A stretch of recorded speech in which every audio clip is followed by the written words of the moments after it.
नमस्कार, मैं शिक्षा मिश्रा मध्य प्रदेश के सुप्रभात न्यूज में आपका स्वागत करती हूँ। दोस्तों, मध्य प्रदेश की तमाम फटाफट खबरों को जानने के लिए हमारे चैनल को सब्सक्राइब जरूर करें। साथ ही कमेंट सेक्शन में जरूर बताएं कि आप मध्य प्रदेश के किस जिले से हमारे न्यूज को देख रहे हैं। तो चलिए शुरू करते हैं खबरों को, जानते हैं आज के मुख्य समाचार। एमपी में बेरोजगारों को बम्पर नौकरी का ऑफर, 35,000 पदों पर होगी सीधी भर्तियां। सरकारी नौकरी की तलाश में भटक रहे युवाओं के लिए मध्य प्रदेश से बड़ी खबर आ रही है।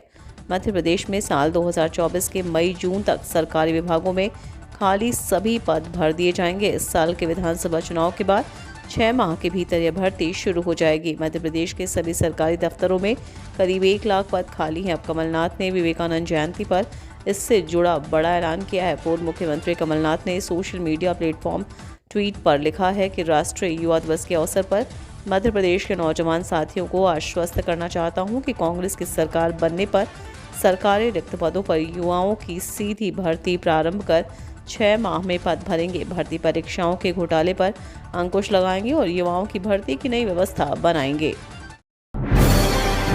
एमपी में 2 मार्च से आयोजित होंगी 10वीं और 12वीं की बोर्ड परीक्षाएं, 3800 केंद्र चयनित। मध्य प्रदेश में 10वीं और 12वीं की बोर्ड परीक्षाएं मार्च महीने से शुरू हो रही हैं।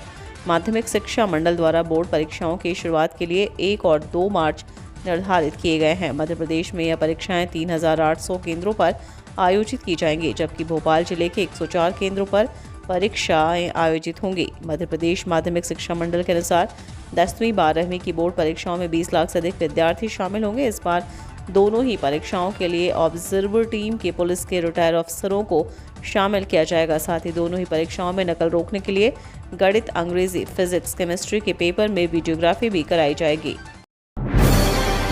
सफाई के लिए निगम ने मांगी 1.16 करोड़, मेला प्राधिकरण ने दी 8 लाख में ठेका। ग्वालियर व्यापार मेले में सफाई व्यवस्था बेपटरी हो गई है। जगह जगह गंदगी के ढेर लगे हुए हैं। मेला की सफाई व्यवस्था के लिए ग्वालियर व्यापार मेला प्राधिकरण ने नगर निगम को पत्र लिखा तो निगम ने 1.16 करोड़ रुपए का प्रस्ताव बनाकर भेज दिया। इतनी अधिक राशि को देख प्राधिकरण ने निजी कंपनी को 8 लाख रुपए में ठेका दिया है। मेला परिसर 104 एकड़ में फैला हुआ है। इसमें कच्ची और पक्की मिलाकर 2000 दुकानें हैं। इन सभी की सफाई व्यवस्था कराने का जिम्मा मेला प्राधिकरण का है, लेकिन पैसों की कमी बताकर मेले में सफाई व्यवस्था की हालत बदतर हो चुकी है। इस बार भी घोषणाओं के आसमान पर ही उड़ान भरती रही शारजाह उड़ान। इंदौर के देवी अहिल्याबाई होलकर अंतर्राष्ट्रीय एयरपोर्ट से शारजाह के बीच उड़ान शुरू होने की घोषणा हुई है।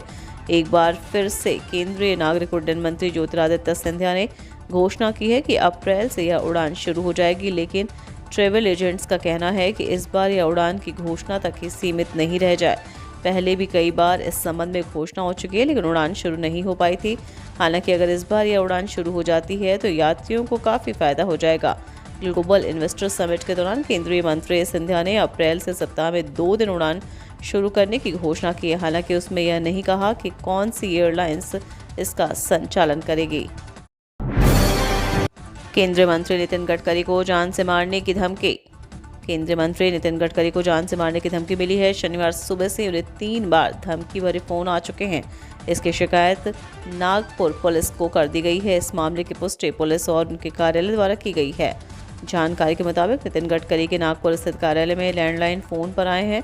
इसमें अज्ञात शख्स ने उन्हें जान से मारने की धमकी दी है। ये फ़ोन आने के बाद उनके कार्यालय की तरफ से नागपुर पुलिस को इसकी शिकायत की गई थी। बता दें कि उनका जनसंपर्क कार्यालय खामला चौक पर स्थित है और उनसे घर से इसकी दूरी करीब 1 किलोमीटर है। मामले की सूचना मिलने के बाद पुलिस उनके कार्यालय पहुंची और तफ्तीश शुरू कर दी है। पुलिस उस नंबर को भी ट्रेस करने में जुटी है जिससे ये थ्रेट कॉल आया था।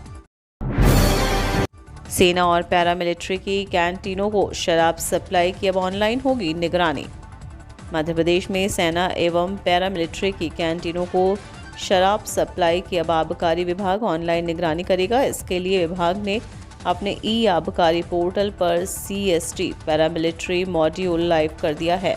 उल्लेखनीय है कि आबकारी विभाग सेना एवं पैरामिलिट्री की कैंटीनों को 3 प्रकार के लाइसेंस निःशुल्क जारी करता है। इसमें FL6 यानी military canteen, wholesale licence, FL7 यानी मिलिट्री कैंटीन, रिटेल लाइसेंस और FL8 यानी मिलिट्री क्लब लाइसेंस शामिल है। एमपीपीबी इस दिन से पीएनएसटी 2022 के लिए शुरू करेगा आवेदन। मध्य प्रदेश व्यावसायिक परीक्षा बोर्ड ने सरकारी नर्सिंग संस्थाओं में बीएससी नर्सिंग में एडमिशन के लिए महिला उम्मीदवारों के लिए राज्य प्री नर्सिंग चयन परीक्षा 2022 के लिए आधिकारिक नोटिफिकेशन जारी कर दी है। उम्मीदवारों को जिस परीक्षा के लिए आवेदन करना चाहते हैं वे एमपीपीईबी की आधिकारिक वेबसाइट पर जाकर अप्लाई कर सकते हैं। इस परीक्षा के लिए आवेदन प्रक्रिया 15 फरवरी से शुरू होगी। 11,000 पदों पर निकली है भर्ती, 3 फरवरी से पहले करें आवेदन। मध्य प्रदेश कर्मचारी चयन मंडल के उम्मीदवारों के लिए आखिरी मौका है। मध्य प्रदेश कर्मचारी चयन मंडल ने समूह 2, उप समूह 4, सहायक संपर्की और अन्य समकक्ष प्रत्यक्ष और बैकलॉग पोस्ट संयुक्त 2022 और पटवारी और अन्य पद संयुक्त परीक्षा 2022 के लिए 9,000 से ज़्यादा पदों पर भर्ती निकाली है। रिक्त पदों की कुल संख्या 9,073 हो गई है। इसमें से आयुक्त भू अभिलेख ग्वालियर की ओर से पटवारी सीधी भर्ती के लिए रिक्त पदों की संख्या 6,755 है। इसके लिए 5 जनवरी से आवेदन की प्रक्रिया जारी है और 19 जनवरी 2023 लास्ट डेट है। 24 जनवरी तक आवेदन में त्रुटि कर सकते हैं। यह परीक्षा 15 मार्च 2023 को 2 शिफ्ट में आयोजित की जाएगी। सीएम शिवराज ने कमलनाथ पर हमला बोला, कहा जनता से मांगे माफी।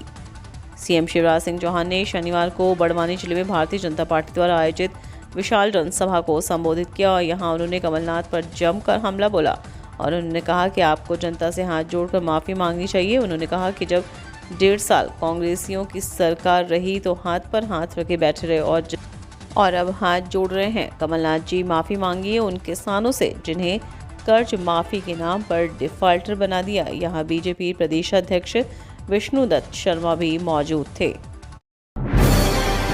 केन बेतवा और जल जीवन मिशन के लिए मिलेगी राशि। वित्तीय वर्ष 2023-24 के लिए केंद्र सरकार का बजट 1 फरवरी को आने वाला है। इस बजट से राज्य सरकार के अलावा मध्य प्रदेश की जनता को कई आशाएं हैं। प्रदेश में इसी साल विधानसभा चुनाव होने हैं। सरकार का ध्यान जनता की मूलभूत सुविधाएं, बिजली, पानी, आवास, यातायात के साधन पर है। उत्तर प्रदेश और मध्य प्रदेश के बुंदेलखंड क्षेत्र की जनता को केन बेतवा परियोजना से उम्मीद लगी है तो 63,33,000 परिवारों को अपने मकानों में नल से पानी पहुंचने का इंतजार है। इन परियोजनाओं के लिए केंद्रीय बजट से राशि मिलने की उम्मीद है। वहीं महाराष्ट्र के गोंदिया को जबलपुर से जोड़ने वाली रेलवे लाइन पर ट्रेन संचालन शुरू होने की भी उम्मीद की जा रही है। इस ब्रॉड गेज किया जा चुका है। इसके अलावा मध्य प्रदेश की बड़ी सड़क परियोजनाओं के लिए पैकेज मिल सकता है। संवेदनशील व अति संवेदनशील केंद्रों की वीडियोग्राफी कराई जाएगी। मध्य प्रदेश माध्यमिक शिक्षा मंडल की 10वीं व 12वीं बोर्ड की परीक्षाएं 1 मार्च से आयोजित किए जाएंगे। इसके लिए मंडल ने तैयारियां शुरू कर दी हैं। प्रदेश भर में 3,800 परीक्षा केंद्रों पर परीक्षा होगी। इसमें संवेदनशील व अति संवेदनशील केंद्रों की वीडियोग्राफी कराई जाएगी। इस संबंध में माध्यमिक शिक्षा मंडल ने निर्देश जारी कर दिए हैं। इसमें भोपाल जिले के 106 परीक्षा केंद्र भी हैं। दोनों परीक्षाओं में इस साल करीब 18 लाख विद्यार्थी शामिल होंगे। परीक्षा में किसी तरह की गड़बड़ी न हो इसलिए संवेदनशील एवं अति संवेदनशील परीक्षा केंद्रों पर उड़नदस्ता टीमों के अलावा पर्यवेक्षकों की भी नजर रहेगी। पर्यवेक्षक टीम में सेवानिवृत्त पुलिस अधिकारियों को शामिल किया जाएगा। इसी के साथ मैथ्स, इंग्लिश, फिजिक्स, केमिस्ट्री के पेपर में परीक्षा केंद्रों पर वीडियोग्राफी भी कराई जाएगी। नए साल में ग्वालियर को डीएनए लैब का तोहफा। प्रदेश के गृह मंत्री डॉक्टर नरोत्तम मिश्रा ने ग्वालियर में प्रदेश की चौथी डीएनए लैब का उद्घाटन किया। इस अवसर पर उन्होंने कहा कि ग्वालियर के बाद जबलपुर में भी इसी साल डीएनए लैब खोली जाएगी और साल के अंत तक रीवा व रतलाम में भी डीएनए लैब खोलने का लक्ष्य है।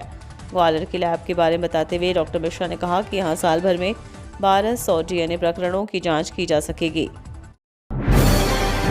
मकर संक्रांति पर राज्य शासन ने दिया तोहफा। जेसी मिल के 189 श्रमिकों को मिले पट्टे। मकर संक्रांति के शुभ अवसर पर देश की प्रसिद्ध और रियासतकालीन जेसी मिल के श्रमिकों को उनके संघर्ष का सुखद फल मिला।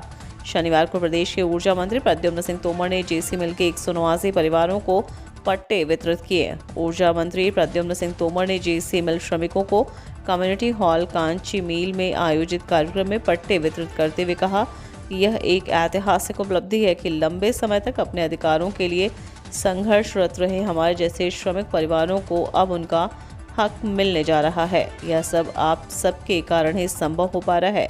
उन्होंने कहा कि अभी तो पट्टे देने की प्रक्रिया शुरू हुई है। हमारा प्रयास है कि जेसी मिल के श्रमिकों का लंबित भुगतान भी हो। 16 जनवरी से भाजपा राष्ट्रीय कार्य समिति की बैठक।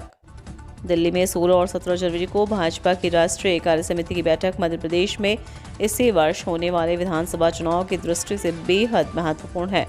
पार्टी इसमें मध्य प्रदेश के विधानसभा चुनाव का पूरा रोड मैप तैयार करेगी। पार्टी नेताओं के अनुसार बैठक में मध्य प्रदेश के राजनीतिक हालात की रिपोर्ट पर भी चर्चा होनी है। इस नजरिए से पार्टी ने सर्वे भी कराया है, जिस पर चर्चा कर नेतृत्व आवश्यक संगठनात्मक बदलाव भी कर सकता है।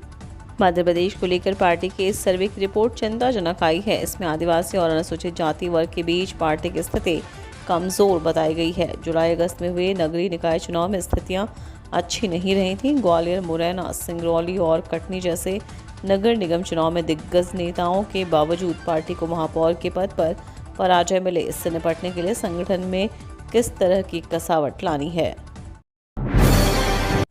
सर्दी से मिली राहत, बढ़ा भोपाल रायपुर का तापमान।